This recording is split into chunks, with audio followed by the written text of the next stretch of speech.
हर हर महादेव मित्रांनो, आज आपण जाणून घेऊया महाशिवरात्री. ध्यानस्थ बसलेला शिवाची मूर्ती हा हिंदू धर्मातील एक महत्त्वाचा सण आहे, जो जीवनात आणि जगामध्ये अंधकार दूर करतो आणि अज्ञानावर मात करतो. महाशिवरात्रीला शिवलिंगाची विशेष पूजा होते.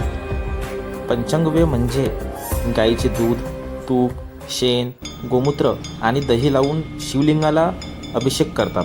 त्यानंतर दूध, दही, तूप, मध आणि साखर या पंचामृताने शिवलिंगावर लेप देतात. त्यानंतर धोत्रा आणि बेलाची पाने तसेच पांढरी फुले वाहून पूजा करतात. महाशिवरात्री म्हणजे शिवाची रात्र. असे म्हटले जाते की माता पार्वती आणि शिव यांचे लग्न झालं होते आणि त्याचमुळे महाशिवरात्री हा मोठा उत्साहाने आणि आनंदाने साजरा केला जातो. तर मित्रांनो, कमेंट्समध्ये हर हर महादेव टाईप करून तुमचा प्रतिसाद द्या आणि चॅनलला आमच्या लाईक करा, शेअर करा आणि सबस्क्राईब करा.